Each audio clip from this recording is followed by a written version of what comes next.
So যেই সমস্ত ছাত্রছাত্রীরা এই মুহূর্তে রাজ্যের বিভিন্ন কলেজে ডিপ্লোমা বা পলিটেকনিকে ফার্স্ট ইয়ারে বা সেকেন্ড ইয়ারে থ্রু জেক্সপো বা ভোগলেট দিয়ে তোমরা হচ্ছে ভর্তি হতে চাইছো বা অ্যাডমিশন নিতে চাইছো, তোমাদের মধ্যে কিন্তু অনেক কোশ্চেন ছিল যে দাদা আমাদের এলিজিবিলিটি ক্রাইটেরিয়াটা কি।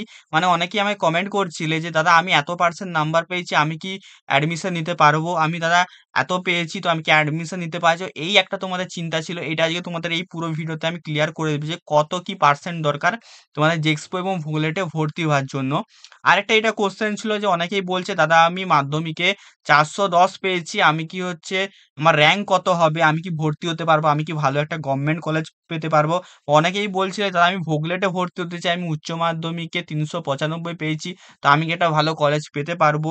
তো মার্কস কত মার্কস পেলে তোমার কত র্যাঙ্ক হবে, সেই নিয়ে আজকের এই ভিডিওটা। তো ভিডিওটা পুরোপুরি শেষ পর্যন্ত দেখতে থাকো, ঠিক আছে। তো প্রথমেই আমরা আসছি আমাদের এলিজিবিলিটি ক্রাইটেরিয়াতে, ঠিক আছে। এক মিনিট, চলো, হ্যাঁ, এলিজিবিলিটি ক্রাইটেরিয়া।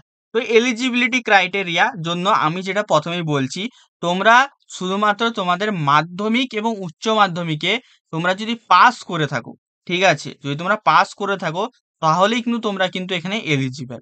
এবারে মাধ্যমিকের ক্ষেত্রে তো তুমি শুধুমাত্র পাস করলেই এলিজিবল, কিন্তু এখানে ব্যাপারটা আসছে যারা উচ্চ মাধ্যমিকে পড়ো, উচ্চ মাধ্যমিকে তোমরা সায়েন্স গ্রুপে যদি পড়াশোনা করে থাকো তোমরা কিন্তু ডাইরেক্ট কিন্তু সেকেন্ড ইয়ারে ভর্তি হতে পারবে, ঠিক আছে।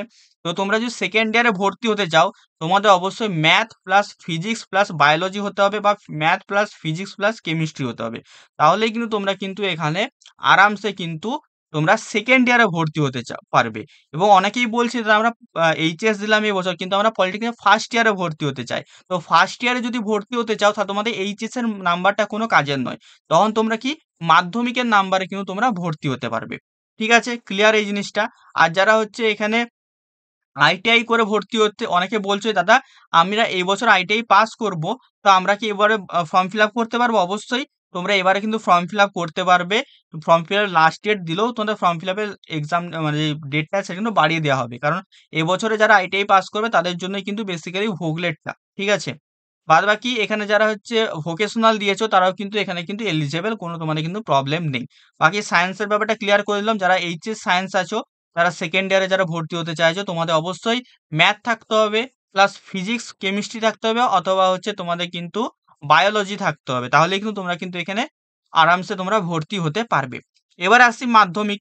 মাধ্যমিকের জন্য কিন্তু এখানে বলে দিই, মাধ্যমিকের জন্য কিন্তু এখানে কোনো পার্সেন্টেজ দরকার নেই বা এমন কোনো ব্যাপার নেই যে এত পার্সেন্টেজ হলে তোমরা কিন্তু ফর্ম ফিল আপ করতে পারবে। তোমরা যদি ন্যূনতম পাস করে থাকো তাহলেই কিন্তু তোমরা কিন্তু এখানে ফর্ম ফিল আপ করতে পারবে। এবার অনেকেই বলছে দাদা আমি 40% পেয়েছি, আমি কি কলেজ পাবো। হ্যাঁ, অবশ্যই তুমি কলেজ পাবে, তোমাকে শুধু সঠিকভাবে চয়েস ফিলিং করতে হবে। চয়েস ফিলিং মানে কি, চয়েস ফিলিং মানে কি তুমি কোন কলেজে ভর্তি হতে চাও সেই কলেজগুলোকে সারিবদ্ধভাবে সাজাতে হবে।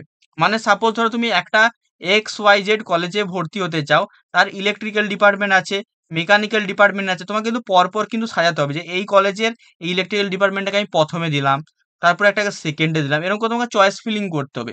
সেই চয়েস ফিলিংটা তুমি যদি সঠিকভাবে করতে পারো এবং তোমার মধ্যে যদি ধৈর্য জিনিসটা থাকে, তুমি অবশ্যই কিন্তু তুমি একটা সরকারি কলেজে কিন্তু পেতে পারবে, ঠিক আছে। শুধুমাত্র তোমাকে চয়েস ফিলিংটা ঠিকঠাক করতে হবে। তো চয়েস ফিলিং এর পরে তোমাদের কিন্তু রেজাল্ট বেরোবে, ঠিক আছে। রেজাল্ট যারা প্রথম অ্যালটমেন্টে রেজাল্ট পাবে তারা প্রথম অ্যালটমেন্টে ভর্তি হয়ে যাবে, তারপর সেকেন্ড বারে আরো তোমাকে চয়েস ফিলিং করতে হবে। মানে যারা পাবে না, যারা পেয়ে গেছো তারা তো ভর্তি হয়ে গেলে কলেজে যে নিয়ে। তো দেখো, আর যারা পাবে না তারা কি করতে হবে, সেকেন্ড চয়েস ফিলিং করতে হবে। সেকেন্ড চয়েস ফিলিং এ যারা পাবে তারা যে আবার ভর্তি হয়ে যাবে। তারপরে যারা পাবে না তার জন্য আবার থার্ড কাউন্সিলিং হবে। এরম করে করে যতক্ষণ না তোমাদের সিট গুলো ফুল হচ্ছে, যতক্ষণ না পলিটেকনিক কলেজের সিট গুলো ভর্তি হচ্ছে, ততক্ষণ তোমাদের কিন্তু কাউন্সেলিং কিন্তু চলবে। আর যখনই তোমাদের ম্যাক্সিমাম সিট ভর্তি হয়ে যাবে তারপরেই তোমাদের শুরু হবে স্পট কাউন্সেলিং। স্পট কাউন্সেলিং মানে কি, তোমরা কি কলেজে কলেজে যেতে হবে, প্রতিটা কলেজ নিজেদের একটা স্পট কাউন্সেলিং এর একটা ডেট বার করবে যে এই তারিখে আমরা কিন্তু স্পট কাউন্সেলিং করব। তো স্পট কাউন্সেলিং মানে কি, তোমরাকে কলেজে যেতে হবে, ফিজিক্যালি কলেজে তোমাকে ভিজিট করতে হবে, ভিজিট করে তোমাদের সেখানে যারা যারা যাবে তাদের নাম্বার অনুযায়ী কলেজে যতগুলো সিট ফাঁকা থাকবে তার মধ্যে র্যাঙ্ক হবে। মানে ধরো 5 জন গেল, কলেজে সিট ফাঁকা আছে 2টো, তো যেই ৫ জনের মধ্যে যাদের সবথেকে যেই টপ ২ জন যাদের সবথেকে বেশি নাম্বার থাকবে তারা কিন্তু এই কলেজে কিন্তু সিলেক্ট হয়ে যাবে। তো এটা কিন্তু এভাবে কিন্তু আগে থেকে কিন্তু কিছু বলা যাবে না। তো চ্যানেলটাকে সাবস্ক্রাইব করে রাখো। যখন যা আপডেট আসবে তোমরা কিন্তু পেয়ে যাবে। তোমরা শুধুমাত্র তোমাদের এখন প্রাইমারি কাজ হচ্ছে তোমরা যে ফর্ম ফিল আপ যে প্রসেসটা আছে ফর্ম ফিল আপটা করে নাও। ফর্ম ফিল আপটা করে এখন একটু শান্তিতে তোমরা বসো। আমাদের যে হোয়াটসঅ্যাপ গ্রুপ আছে, টেলিগ্রাম গ্রুপ আছে, সবের লিঙ্কগুলো ডেসক্রিপশন বক্সে আছে। সেই হোয়াটসঅ্যাপ গ্রুপে এবং টেলিগ্রাম গ্রুপে শুধুমাত্র জয়েন থেকো। আমরা কিন্তু টাইম টু টাইম কিন্তু তোমাদেরকে আপ টু ডেট করে দেবো যখন কিছু একটা নতুন আসবে।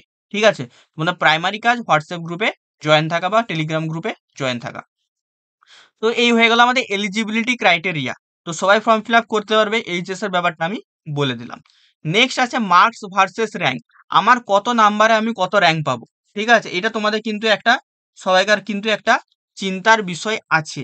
যে আমি সাপোজ ধরো যারা মাধ্যমিক দিচ্ছ, ঠিক আছে? মাধ্যমিক দিচ্ছ, তোমরা পলিটেকনিকে ফার্স্ট ইয়ারে ভর্তি হবে বা জেক্সপো থ্রুতে ভর্তি হচ্ছ। ঠিক আছে?